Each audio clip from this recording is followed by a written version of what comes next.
നമസ്കാരം ജയസൂര്യൻ ചേട്ടാ. നമസ്കാരം. നമ്മുടെ RSS സർസംഘചാലക് മോഹൻജി ഭാഗവത് അദ്ദേഹം കഴിഞ്ഞ ദിവസം ഒരു പ്രസ്താവന നടത്തി. അതിപ്പോൾ രാജ്യം മുഴുവനും ചർച്ച ചെയ്യുക. അദ്ദേഹം പറഞ്ഞു, അയോധ്യ സംഭവത്തിൻ്റെ വെളിച്ചത്തിൽ അല്ലെങ്കിൽ അതിനെ മാതൃകയാക്കി നാട്ടിലുള്ള എല്ലാ പള്ളികളുടെയും അസ്ഥിവാരം തോണ്ടാൻ പോകരുത്, അതിൻ്റെയൊക്കെ അടിയിൽ വിഗ്രഹങ്ങളുണ്ടോ എന്ന് പരിശോധിക്കാൻ പോകരുത് എന്നാണ് അദ്ദേഹം പറഞ്ഞത്. അങ്ങ് ഇപ്പോൾ വലിയ ചർച്ചകളൊക്കെ നടക്കുന്നുണ്ട്, പ്രത്യേകിച്ചും മധുര, കാശി, സംഭാൽ ഒക്കെ വലിയ വിഷയങ്ങൾ നടക്കുകയാണ്. അങ്ങ് എങ്ങനെ നോക്കിക്കാണുന്നു ഈ വിഷയത്തെ? സർസംഘചാലകിൻ്റെ വാക്കുകൾ അങ്ങ് എങ്ങനെയാണ് ഒന്ന് വിലയിരുത്തുക? അയോധ്യ ക്ഷേത്രത്തിന്റെ പ്രാണപ്രതിഷ്ഠാ സമയത്ത് സർസംഘചാലക് ഈ ആശയം അന്ന് വ്യക്തമാക്കിയിരുന്നു എന്നാണ് എൻ്റെ ഓർമ്മ. അതായത് അയോധ്യ ക്ഷേത്രം പുനഃസ്ഥാപിച്ചതോടുകൂടി ഈ വിഷയത്തിൽ ഭാരതത്തിലെ ഹൈന്ദവ ജനതയ്ക്കേറ്റ മുറിവ് ഒരു വലിയ ആശ്വാസത്തിൽ എത്തിയിരിക്കുന്നു എന്നുള്ളത് സന്തോഷപൂർവ്വം അന്ന് അദ്ദേഹം പങ്കുവച്ചു. ആ സമയത്താണ് അദ്ദേഹം ഇങ്ങനെ ഒരു പ്രസ്താവന നടത്തിയതെന്നാണ് എൻ്റെ ഓർമ്മ. അതായത് മുഗളന്മാര് ഭാരതം കീഴടക്കുന്ന സമയത്ത്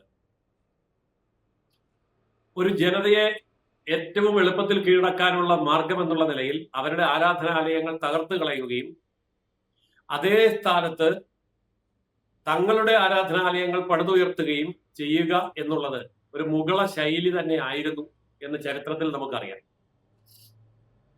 കേരളത്തില് മുഗളന്മാർ വന്നിട്ടില്ല എങ്കിൽ പോലും ഗുരുവായൂരിനൊക്കെ അടുത്തൊരു സ്ഥലത്ത് പാലയൂർ ശിവക്ഷേത്രം പൊളിച്ച് പള്ളി പണിതത് എന്നൊക്കെ പണ്ട് ബോർഡ് വെച്ചിരുന്നു. പിന്നീട് സമരത്തെ തുടർന്ന് ആ ബോർഡ് മാറ്റി. അങ്ങനെ ഭാരതത്തിന്റെ ഒരു ചരിത്രം പരിശോധിച്ചാൽ ഈ വൈദേശിക ആക്രമണത്തിന്റെ പശ്ചാത്തലത്തിൽ ഇത്തരം നിരവധി ക്ഷേത്ര ധ്വംസനങ്ങൾ നടന്നിട്ടുണ്ട്. എന്നാൽ ആധുനിക കാലഘട്ടത്തിൽ ഇരുന്നുകൊണ്ട് അങ്ങനെയുള്ള എല്ലാ പഴയകാല ക്ഷേത്രങ്ങളും വീണ്ടെടുക്കണം എന്ന് നിർബന്ധം പിടിച്ചാൽ അത് ജനങ്ങൾക്കിടയിൽ വലിയ അകൽച്ചയുണ്ടാക്കും എന്നുള്ളത് മനസ്സിലാക്കിക്കൊണ്ടാണ് ഒരു മുന്നറിയിപ്പ് എന്ന നിലയിൽ അന്ന് സർസംഘചാലക് അങ്ങനെ പറഞ്ഞത്.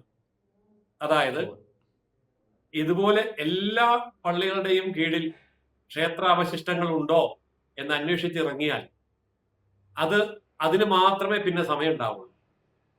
പ്രാദേശികമായിട്ടുള്ള വികാരങ്ങളോ അല്ലെങ്കിൽ ഏതെങ്കിലും വ്യക്തികളുടെ വികാരങ്ങളോ ഇങ്ങനെയുള്ള ആവശ്യങ്ങൾ മുന്നോട്ട് വെക്കുമ്പോൾ അതുകൊണ്ട് എന്ത് ഗുണമാണ് ഉണ്ടാവുക എന്ന് അദ്ദേഹം ചിന്തിച്ചിട്ടുണ്ട്. അതുകൊണ്ടാണല്ലോ അന്ന് അങ്ങനെ അദ്ദേഹം പറഞ്ഞത്. പിന്നെ ഇങ്ങനെയൊക്കെ ഉണ്ടാകുന്ന സംഭവങ്ങൾ നമ്മൾ ശ്രദ്ധിച്ചാൽ ഒരു കാര്യം മനസ്സിലാവും. അതൊന്നും RSSO അല്ലെങ്കിൽ വിവിധ ക്ഷേത്രങ്ങളോ സംഘപരിവാർ പ്രസ്ഥാനങ്ങളോ ഉയർത്തുന്ന ആവശ്യമല്ല. സംഭാൽ വിഷയമൊക്കെ ആണെങ്കിലും അത് ഏതെങ്കിലും ഒരു വ്യക്തി ആ വ്യക്തിയുടേതായിട്ടുള്ള ഇച്ഛയ്ക്കനുസരിച്ച് കോടതി പോയിട്ടുണ്ടാവും, കോടതി അതിനെ പ്രതികരിച്ചിട്ടുണ്ടാവും.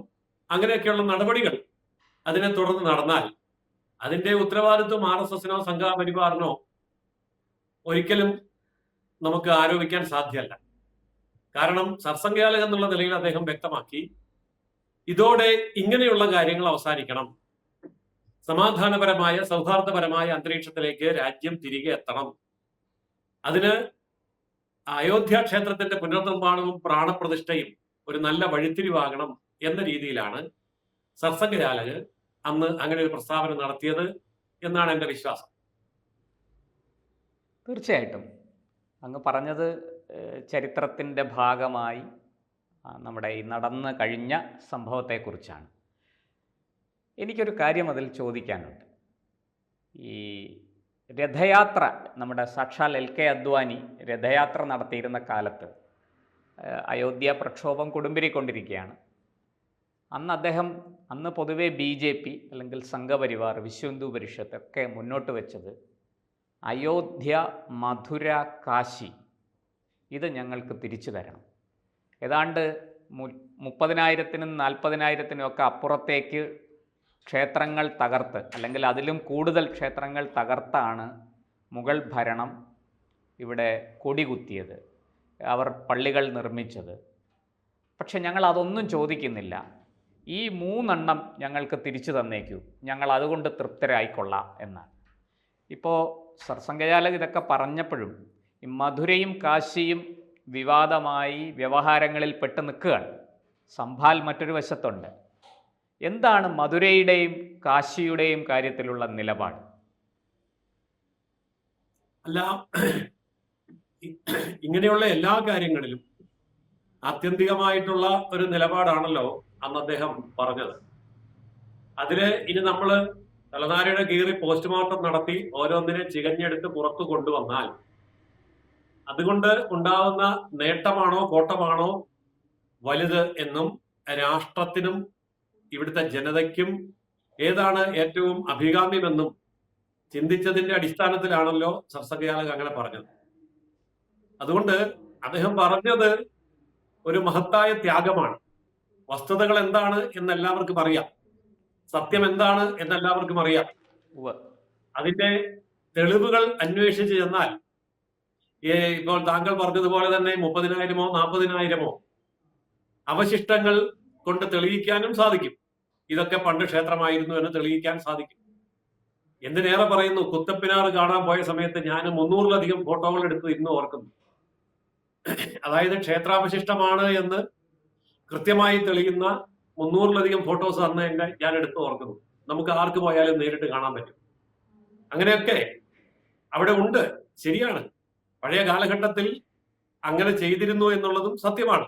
പക്ഷേ അതിനൊക്കെ ഇപ്പോൾ ഈ പറഞ്ഞ തെളിവുകൾ നിരത്തി ഉത്ഖനനം നടത്തി കേസ് കളിച്ച് പ്രക്ഷോഭം നയിച്ച് ഇനി മുന്നോട്ട് പോകേണ്ട ആവശ്യമില്ല, കാര്യങ്ങൾ ബോധ്യപ്പെട്ടിട്ടുണ്ട്.